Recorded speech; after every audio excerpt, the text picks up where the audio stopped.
ನಮಸ್ಕಾರ ರೀ, ನಾನು ನಿಕೇಶ್ ಕೊಠಾರಿ. ಈಗ ಉತ್ತರ ಕರ್ನಾಟಕ ಸುದ್ದಿ ನೋಡೋಣ. ಅದಕ್ಕೆ ಮುಂಚೆ ಒಂದು ಬ್ರೇಕಿಂಗ್ ನ್ಯೂಸ್ ಬರ್ತಾ ಇತ್ರಿ, ಅದನ್ನ ನೋಡ್ಕೊಂಡು ಬಂದು ಆಮೇಲೆ ಸುದ್ದಿಗೆ ಹೋಗೋಣ. ಈಗ BSY ಶ್ರೀರಾಮುಲು ವಿರುದ್ಧ ಕ್ರಿಮಿನಲ್ ಕೇಸ್ಗೆ ಸಿದ್ಧತೆಯನ್ನ ಮಾಡಿಕೊಳ್ಳಲಾಗ್ತಾ ಇದೆ. ಕೋವಿಡ್ ಸಂದರ್ಭ ಹಗರಣ ಆರೋಪದಲ್ಲಿ ಕೇಸ್ಗೆ ಸಿದ್ಧತೆಯನ್ನ ಮಾಡಿಕೊಳ್ಳಲಾಗ್ತಾ ಇದೆ. ಇನ್ನು ಹಗರಣದಲ್ಲಿ BSY ಹಾಗೆ ಶ್ರೀರಾಮುಲು ವಿರುದ್ಧ ತನಿಖಾ ವರದಿಯನ್ನ ಈಗಾಗಲೇ ನೀಡಿದ್ದಾರೆ ಮೈಕಲ್ ಡಿ ಖುನ್ನಾ. ಇವರ ವರದಿಯಂತೆ ಕ್ರಮಕ್ಕೆ ಈಗ ಸರ್ಕಾರ ಮುಂದಾಗಿದೆ. ನ್ಯಾಯಾಂಗ ತನಿಖಾ ವರದಿ ಆಧಾರದ ಮೇಲೆ ಕೇಸ್ ಹಾಗಾದ್ರೆ ಸಾಧ್ಯನಾ, ಕ್ರಿಮಿನಲ್ ಕೇಸ್ಗೆ ಅವಕಾಶ ಇದೆಯಾ ಎಂಬ ಮಾಹಿತಿ ಕೂಡ ಈಗ ಸರ್ಕಾರ ಸಂಗ್ರಹ ಮಾಡ್ತಾ ಇದೆ. ಈ ಮೂಲಕ ಬಿಜೆಪಿಗೆ ಮುಜುಗರ ತರಲು ಕಾಂಗ್ರೆಸ್ ಈಗ ಕಾರ್ಯತಂತ್ರವನ್ನು ಹೆಣಿತಾ ಇದೆ. ಒಂದ್ ಕಡೆ ಉಪಚುನಾವಣೆ ಬೇರೆ ಬರ್ತಾ ಇದೆ. ಈ ಸಂದರ್ಭದಲ್ಲಿ ಈ ಕೋವಿಡ್ ಹಗರಣ ವಿಚಾರಕ್ಕೆ ಸಂಬಂಧಪಟ್ಟಂತೆ BSY ಹಾಗೆ ಶ್ರೀರಾಮುಲು ಅವರ ಮೇಲೆ ಒಂದು ಆರೋಪ ಕೇಳಿ ಬರ್ತಾ ಇದೆ. ಇದೇ ಆರೋಪಕ್ಕೆ ಸಂಬಂಧಪಟ್ಟಂತೆ ಈಗ ವರದಿಯಂತೆ ಕ್ರಮಕ್ಕೆ ಸರ್ಕಾರ ಮುಂದಾಗಿದೆ.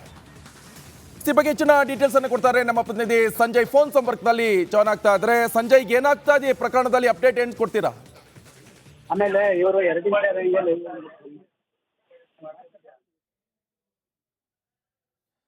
ಮತ್ತೆ ಸಂಪರ್ಕ ಮಾಡ್ತೀವಿ. ಈಗಾಗಲೇ ಗಮನಿಸ್ತಾ ಇರಬಹುದು, ಕೋವಿಡ್ ಸಂದರ್ಭದಲ್ಲಿ ಅಕ್ರಮ ಆಗಿದೆ, ಈ ಒಂದು ಭ್ರಷ್ಟಾಚಾರ ನಡೆದಿದೆ ಅಂತ ಈಗಾಗಲೇ ಕಾಂಗ್ರೆಸ್ ನಾಯಕರು ಒಂದಿಷ್ಟು ವಾಗ್ದಾಳಿಯನ್ನು ನಡೆಸ್ತಾ ಇದ್ರು. ಅದು ಕೂಡ ಶ್ರೀರಾಮುಲು ಹಾಗೆ BS ಯಡಿಯೂರಪ್ಪನವರ ವಿರುದ್ಧ.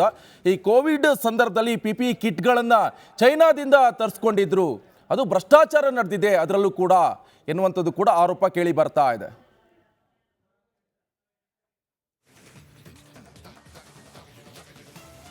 ಈಗ ಕಾಲೇಜಿಗೆ ಹೋಗುವಂಥವ್ರು ಗಡ್ಡ ಬಿಟ್ಟರೆ ತಪ್ಪು ಅನ್ನೋ ಚರ್ಚೆ ಹುಟ್ಟಾಕಿದ್ದು ಹಾಸನದ ಹೊಳೆ ನರಸೀಪುರದಲ್ಲಿ.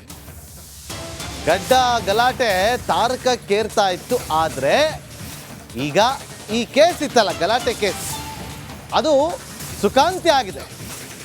ಹೊಳೆ ನರಸೀಪುರ ಸರ್ಕಾರಿ ಕಾಲೇಜಿನಲ್ಲಿ ವಿವಾದ ಇಲ್ಲ. ಈಗ ಕಾಲೇಜಿನಲ್ಲಿ ಯಾವುದೇ ವಿವಾದ ಇಲ್ಲ. ನಾವು ಮೊದಲು ಹೆಚ್ಚು ಗಡ್ಡನ್ನು ಬಿಟ್ಟಿರಲಿಲ್ಲ, ಈಗ ಎಷ್ಟು ಬಿಟ್ಟಿದ್ದೇವೋ ಅಷ್ಟೇ ನಮ್ಮ ಗಡ್ಡ ಇತ್ತು. ಆದರೆ ಈಗ ಅದಕ್ಕೆ ವಿರೋಧವನ್ನು ವ್ಯಕ್ತಪಡಿಸ್ತಾ ಇದ್ದಾರೆ ಅಂತೇಳಿ ವಿದ್ಯಾರ್ಥಿ ಉಮರ್ ರಿಪಬ್ಲಿಕ್ ಕನ್ನಡಕ್ಕೆ ಹೇಳಿಕೆಯನ್ನು ಕೊಟ್ಟಿದ್ದಾರೆ.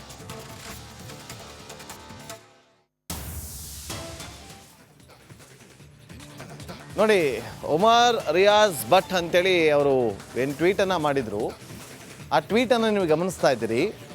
ಗಡ್ಡ ಬಿಟ್ಕೊಂಡೋದ್ರೆ ಏನು ಕಾರಣ ಅಂತಾರೆ, ಲ್ಯಾಬಲ್ಲಿ ಟೆಸ್ಟ್ ಮಾಡಬೇಕಾದ್ರೆ ಸಮಥಿಂಗ್ ಪ್ರಾಬ್ಲಮ್ ಆಗುತ್ತೆ ಅನ್ನೋ ಕಾರಣಕ್ಕೋಸ್ಕರ ಆ ರೀತಿಯಾಗಿ ರೆಸ್ಟ್ರಿಕ್ಷನ್ಸನ್ನು ಹಾಕಿದ್ವಿ ಅಂತ ಅಲ್ಲಿ ಕಾಲೇಜಿನ ಮಂಡಳಿ ಹೇಳಿತ್ತು. ಈಗ ಅವರು ಟ್ವೀಟನ್ನು ಮಾಡಿದ್ದಾರೆ, ನಾವು ಮುಂಚೆ ಎಷ್ಟು ಬಿಟ್ಟಿದ್ವ ಗಡ್ಡನ, ಈಗಲೂ ಅಷ್ಟೇ ಬಿಟ್ಟಿದ್ದೀವಿ, ಈ ಹಿಂದೆ ಇಲ್ಲದ ಸಮಸ್ಯೆ ಈಗ ಯಾಕೆ ಬಂತು ಅಂತೇಳಿ ಆ ಅರ್ಥದಲ್ಲಿ ವಿದ್ಯಾರ್ಥಿಗಳು ಮಾತಾಡ್ತಾ ಇದ್ರು.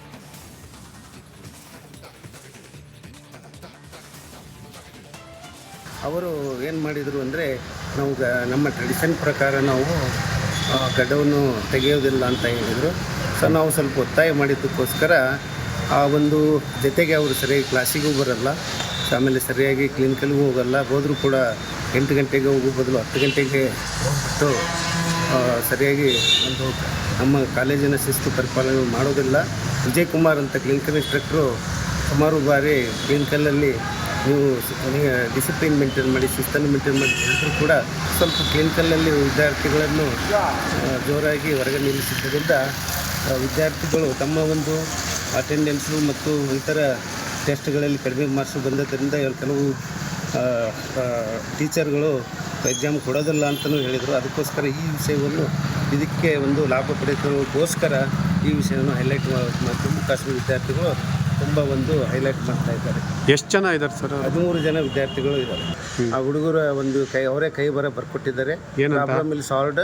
So principal has given permission to follow our traditions ಅಂತ ಹೇಳಿ ಈಗ ನೀಟಾಗಿ ಬರ್ತೀವಿ ಅಂತ ಹೇಳಿದ್ದಾರೆ. ಅವರು ಏನು ಮಾಡಿದರು ಅಂದರೆ, ನಾವು ನಮ್ಮ ಟ್ರೆಡಿಷನ್ ಪ್ರಕಾರ ನಾವು ಗಡ್ಡವನ್ನು ತೆಗೆಯೋದಿಲ್ಲ ಅಂತ ಹೇಳಿದರು. ಸೊ ನಾವು ಸ್ವಲ್ಪ ಒತ್ತಾಯ ಮಾಡಿದ್ದಕ್ಕೋಸ್ಕರ ಆ ಒಂದು ಜೊತೆಗೆ ಅವರು ಸರಿಯಾಗಿ ಕ್ಲಾಸಿಗೂ ಬರಲ್ಲ, ಆಮೇಲೆ ಸರಿಯಾಗಿ ಕ್ಲಿನಿಕಲ್ಗೂ ಹೋಗಲ್ಲ. ಹೋದರೂ ಕೂಡ 8 ಗಂಟೆಗೆ ಹೋಗೋ ಬದಲು 10 ಗಂಟೆಗೆ ಹೋಗ್ಬಿಟ್ಟು सर हम जम्मू एंड कश्मीर से आए। कितना लोग हैं आप? हम यहाँ पर 14 to 15 लोग हैं और लड़कियाँ लेकर हम 18-19 हैं। आप 13 लोग जम्मू कश्मीर से आए? हाँ जी, बॉयज़ 13-14। वो दाढ़ी के बारे में अभी क्या होगा वो हाँ, उस टेक्स्ट बारे में में डाला था। उस बारे में हमें पहले वहाँ पर क्लिनिकल्स में बोला गया तो दाढ़ी काटनी है, तो हम यहाँ पर प्रिंसिपल सर के पास आए और उनसे रिक्वेस्ट की हमें अलो कीजिए दाढ़ी, हमारे कस्टमर ट्रेडिशन में। ಮತ್ತಷ್ಟು ಮಾಹಿತಿಯನ್ನು ಕೊಡೋದಕ್ಕೆ ನಮ್ಮ ಹಾಸನ ಪ್ರತಿನಿಧಿ ಕುಶವಂತ್ ಈಗ ಫೋನ್ ಸಂಪರ್ಕದಲ್ಲಿದ್ದಾರೆ. ಕುಶವಂತ, ಈಗ ಈ ಒಂದು ವಿವಾದ ಸುಖಾಂತ್ಯ ಕಂಡಿದೆ, ಇಲ್ಲಿಂದ ಆರಂಭ ಆಯಿತು, ಈಗ ಸುಖಾಂತ್ಯ ಕಾಣೋದಕ್ಕೆ ಏನು ಕಾರಣ ಆಯಿತು? ನಾಗೇಂದ್ರ ಬಾಬು, ಅಂದ್ರೆ ಈಗಾಗಲೇ ಸುಮಾರು ನಿನ್ನೆ ರಾತ್ರಿ ಕೂಡ ವಿದ್ಯಾರ್ಥಿಗಳು ಈ ವಿಚಾರವಾಗಿ ಪ್ರಿನ್ಸಿಪಾಲ್ನನ್ನ ಭೇಟಿಯಾಗಿರುವಂಥದ್ದು. ಅಂದ್ರೆ ಹೊಳೆನರಸೀಪುರ ನರ್ಸಿಂಗ್ ಕಾಲೇಜ್ ವಿದ್ಯಾರ್ಥಿಗಳೇನಿದ್ರು ಅವರು ಒಂದು ಅಪಾಲಜಿಯನ್ನ ಅಂದ್ರೆ ಒಪ್ಪಿಗೆ ಪತ್ರವನ್ನ ಬರ್ಕೊಟ್ಟಿದ್ದಾರೆ. ಅಂದ್ರೆ ನಾವು ಯಾವುದೇ ವಿವಾದ ಇಲ್ಲ, ಜೊತೆಗೆ ನಮ್ಗೆ ಇದಕ್ಕೆ ನೀವು ಅಂದ್ರೆ ಗಡ್ಡ ಸಮೇತ ಅಂದ್ರೆ ಟ್ರಿಮ್ ಮಾಡಿದ ಗಡ್ಡ ಸಮೇತ ಅವ್ರನ್ನ ಬರ್ಲಿಕ್ಕೆ ಒಪ್ಕೊಳ್ಳಿ ಅನ್ನುವಂತ ಮಾಹಿತಿಯನ್ನ ಮೇಲಧಿಕಾರಿಗಳಿಂದ ಇನ್ಸ್ಟ್ರಕ್ಷನ್ ಪ್ರಿನ್ಸಿಪಾಲಿಗೆ ಬಂದಿರುವ ಕಾರಣ ಅವರನ್ನ ಆ ರೀತಿ ಒಂದು ಲ್ಯಾಬ್ಗೆ ಅಟೆಂಡ್ ಮಾಡ್ಲಿಕ್ಕೆ ಒಪ್ಕೊಂಡಿದ್ದಾರೆ. ಹೀಗಾಗಿ ವಿದ್ಯಾರ್ಥಿಗಳು ಕೂಡ ನಮ್ಗೆ ಯಾವುದೇ ವಿವಾದ ಇಲ್ಲ, ಬೇರೆ ವಿಚಾರದಲ್ಲಿ ನಮ್ದು ಯಾವುದೇ ವಿಚಾರ ಇಲ್ಲ, ಇದು ನಮ್ದು ಗಡ್ಡ ಬಿಡುವಂತ ವಿಚಾರ, ನಮ್ಮ ಧಾರ್ಮಿಕ ಭಾವನೆಗೆ ಹೊಂದಿಕೊಂಡಿರುವಂತ ವಿಚಾರ. ಹೀಗಾಗಿ ನಾವು ಈ ವಿಚಾರಕ್ಕೆ ಮಾತ್ರ ನಾವು ವಿರೋಧವನ್ನ ವ್ಯಕ್ತಪಡಿಸಿದ್ದೇವೆ. ಆದ್ರೆ ಈಗ ಒಪ್ಪಿರುವ ಕಾರಣ ನಾವು ನಮ್ಮದು ಯಾವುದೇ ಕೂಡ ತೊಂದರೆ ಇಲ್ಲ ಅನ್ನುವಂತ ಒಂದು ಲೆಟರ್ ಅನ್ನ ಪ್ರಿನ್ಸಿಪಾಲ್ಗೆ ಅಷ್ಟು ವಿದ್ಯಾರ್ಥಿಗಳು ಬರೆದು ಕೊಟ್ಟಿರುವಂತದ್ದು. ಹೀಗಾಗಿ ಈ ಒಂದು ವಿಚಾರ ಈಗ ಸುಖಾಂತ್ಯ ಅಂತ ಹೇಳ್ಬೋದು. ಅಂದ್ರೆ ಯಾವುದೇ ವಿವಾದ ಇಲ್ಲದೆ ಇಲ್ಲಿಗೆ ಮುಗ್ದೋಗಿರುವಂತದ್ದು. ಜೊತೆಗೆ ಈಗಾಗ ನಾವು ಏನು ಆ ವಿದ್ಯಾರ್ಥಿಗಳಿದ್ರು ಅವರನ್ನು ಕೂಡ ಮಾತಾಡ್ಸಿದ್ವಿ. ಜೊತೆಗೆ ಆ ಜಮ್ಮು ಕಾಶ್ಮೀರದಿಂದ ಬಂದಂತ ಉಮರ್ ಅಂತಕ್ಕಂಥ ವಿದ್ಯಾರ್ಥಿ ಏನಿದ್ದ ಆತನನ್ನು ಕೂಡ ನಾವೀಗ ಮಾತನಾಡ್ಸಿದ್ವಿ. ಅವರು ಕೂಡ ಈ ಎಲ್ಲಾ ವಿಚಾರವನ್ನ ಪ್ರಸ್ತಾಪ ಮಾಡಿದ್ದಾರೆ. ಜೊತೆಗೆ ಪ್ರಿನ್ಸಿಪಲ್ ಅವರು ಕೂಡ ರಿಪಬ್ಲಿಕ್ ಕನ್ನಡಕ್ಕೆ ಪ್ರತಿಕ್ರಿಯೆಯನ್ನ ಕೊಟ್ಟಿದ್ದಾರೆ.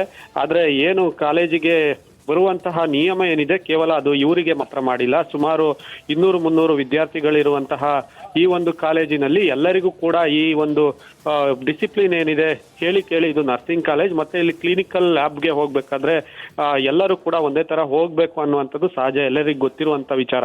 ಆದ್ರೆ ಈ ವಿಚಾರಕ್ಕಾಗಿ ಈ ವಿದ್ಯಾರ್ಥಿಗಳು ವಿರೋಧ ಮಾಡಿದ್ದು, ಜೊತೆಗೆ ಅವ್ರದ್ದು ಜಮ್ಮು ಅಂಡ್ ಕಾಶ್ಮೀರ್ ಅವರ ವಿದ್ಯಾರ್ಥಿ ಫೆಡರೇಷನ್ ಏನಿತ್ತು ಅವರಿಗೆ ಈ ವಿಚಾರವನ್ನ ತಿಳಿಸಿರೋದು. ಅಲ್ಲಿನ ಮುಖ್ಯಸ್ಥ ಅದನ್ನ ಎಕ್ಸ್ ಖಾತೆ ಮುಖಾಂತರ ಇಲ್ಲಿನ ಸಿಎಂ ಮತ್ತೆ ಉಮರ್ ಅಬ್ದುಲ್ಲಾ ಇವರನ್ನ ಅಡ್ರೆಸ್ ಮಾಡಿ ಟ್ವೀಟ್ ಮಾಡಿರುವಂತದ್ದು, ಎಕ್ಸ್ ಖಾತೆಯಲ್ಲಿ ಹಾಕಿರುವಂತದ್ದು. ಹೀಗಾಗಿ ಈ ವಿಚಾರ ಇಷ್ಟು ದೊಡ್ಡ ಒಂದು ಸುದ್ದಿ ಆಗ್ಲಿಕ್ಕೆ ಕಾರಣ ಆಯ್ತು. ಸದ್ಯಕ್ಕೆ ಈ ಕಾಲೇಜು ಬಳಿ ಈ ಎಲ್ಲ ಘಟನೆ ನಡೆದ ಮೇಲೆ ಕಾಲೇಜು ಬಳಿ ಪೊಲೀಸ್ ಅಧಿಕಾರಿಗಳು ಮತ್ತು ಸಿಬ್ಬಂದಿಗಳು ಕೂಡ ಬಂದಿದ್ರು. ಈಗ ಯಾವಾಗ ಎಲ್ಲವೂ ಒಂದು ವಿಚಾರ ಬಗೆಹರಿತು, ಈಗ ವಿದ್ಯಾರ್ಥಿಗಳು ತಮ್ಮ ಪಾಡಿಗೆ ತಾವು ವಿದ್ಯಾಭ್ಯಾಸವನ್ನ ಮುಂದುವರಿಸಿದ್ದಾರೆ. ಜೊತೆಗೆ ಪ್ರಿನ್ಸಿಪಾಲ್ ಅವರು ಕೂಡ ಒಂದು ಸ್ಪಷ್ಟವಾದ ಹೇಳಿಕೆಯನ್ನ ಕೊಟ್ಟು ಈ ವಿಚಾರವನ್ನು ಇಲ್ಲಿಗೆ ಮುಕ್ತಾಯವನ್ನ ಮಾಡಿರುವಂತ. ನಮಸ್ಕಾರ ರೀ, ನಾನು ನಿಕೇಶ್ ಕೊಠಾರಿ. ಈಗ ಉತ್ತರ ಕರ್ನಾಟಕ ಸುದ್ದಿ ನೋಡೋಣ. ಅದಕ್ಕೆ ಮುಂಚೆ ಒಂದು ಬ್ರೇಕಿಂಗ್ ನ್ಯೂಸ್ ಬರ್ತಾ ಇತ್ರಿ, ಅದನ್ನ ನೋಡ್ಕೊಂಡು ಬಂದು ಆಮೇಲೆ ಸುದ್ದಿಗೆ ಹೋಗೋಣ. ಈಗ BSY ಶ್ರೀರಾಮುಲು ವಿರುದ್ಧ ಕ್ರಿಮಿನಲ್ ಕೇಸ್ಗೆ ಸಿದ್ಧತೆಯನ್ನ ಮಾಡಿಕೊಳ್ಳಲಾಗ್ತಾ ಇದೆ. ಕೋವಿಡ್ ಸಂದರ್ಭ ಹಗರಣ ಆರೋಪದಲ್ಲಿ ಕೇಸ್ಗೆ ಸಿದ್ಧತೆಯನ್ನ ಮಾಡಿಕೊಳ್ಳಲಾಗ್ತಾ ಇದೆ. ಇನ್ನು ಹಗರಣದಲ್ಲಿ BSY ಹಾಗೆ ಶ್ರೀರಾಮುಲು ವಿರುದ್ಧ ತನಿಖಾ ವರದಿಯನ್ನ ಈಗಾಗಲೇ ನೀಡಿದ್ದಾರೆ ಮೈಕಲ್ ಡಿ ಖುನ್ನಾ. ಇವರ ವರದಿಯಂತೆ ಕ್ರಮಕ್ಕೆ ಈಗ ಸರ್ಕಾರ ಮುಂದಾಗಿದೆ. ನ್ಯಾಯಾಂಗ ತನಿಖಾ ವರದಿ ಆಧಾರದ ಮೇಲೆ ಕೇಸ್ ಹಾಗಾದ್ರೆ ಸಾಧ್ಯನಾ, ಕ್ರಿಮಿನಲ್ ಕೇಸ್ಗೆ ಅವಕಾಶ ಇದೆಯಾ ಎಂಬ ಮಾಹಿತಿ ಕೂಡ ಈಗ ಸರ್ಕಾರ ಸಂಗ್ರಹ ಮಾಡ್ತಾ ಇದೆ. ಈ ಮೂಲಕ ಬಿಜೆಪಿಗೆ ಮುಜುಗರ ತರಲು ಕಾಂಗ್ರೆಸ್ ಈಗ ಕಾರ್ಯತಂತ್ರವನ್ನು ಹೆಣಿತಾ ಇದೆ. ಒಂದ್ ಕಡೆ ಉಪಚುನಾವಣೆ ಬೇರೆ ಬರ್ತಾ ಇದೆ. ಈ ಸಂದರ್ಭದಲ್ಲಿ ಈ ಕೋವಿಡ್ ಹಗರಣ ವಿಚಾರಕ್ಕೆ ಸಂಬಂಧಪಟ್ಟಂತೆ BSY ಹಾಗೆ ಶ್ರೀರಾಮುಲು ಅವರ ಮೇಲೆ ಒಂದು ಆರೋಪ ಕೇಳಿ ಬರ್ತಾ ಇದೆ. ಇದೇ ಆರೋಪಕ್ಕೆ ಸಂಬಂಧಪಟ್ಟಂತೆ ಈಗ ವರದಿಯಂತೆ ಕ್ರಮಕ್ಕೆ ಸರ್ಕಾರ ಮುಂದಾಗಿದೆ. ಈ ಬಗ್ಗೆ ಹೆಚ್ಚಿನ ಡೀಟೇಲ್ಸ್ ಅನ್ನು ಕೊಡ್ತಾರೆ ನಮ್ಮ ಪ್ರತಿನಿಧಿ ಸಂಜಯ್ ಫೋನ್ ಸಂಪರ್ಕದಲ್ಲಿ ಜಾಯ್ನ್ ಆಗ್ತಾ ಇದ್ದಾರೆ. ಸಂಜಯ್, ಏನಾಗ್ತಾ ಇದೆ ಪ್ರಕರಣದಲ್ಲಿ ಅಪ್ಡೇಟ್ ಏನು ಕೊಡ್ತೀರಾ? ಆಮೇಲೆ ಇವರು 2 ರಂಗಲ್ಲಿ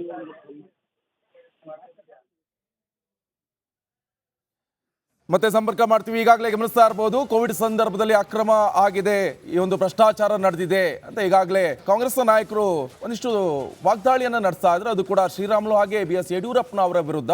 ಈ ಕೋವಿಡ್ ಸಂದರ್ಭದಲ್ಲಿ PPE ಕಿಟ್ಗಳನ್ನು ಚೈನಾದಿಂದ ತರಿಸ್ಕೊಂಡಿದ್ರು, ಅದು ಭ್ರಷ್ಟಾಚಾರ ನಡೆದಿದೆ ಅದರಲ್ಲೂ ಕೂಡ ಎನ್ನುವಂಥದ್ದು ಕೂಡ ಆರೋಪ ಕೇಳಿ ಬರ್ತಾ ಇದೆ.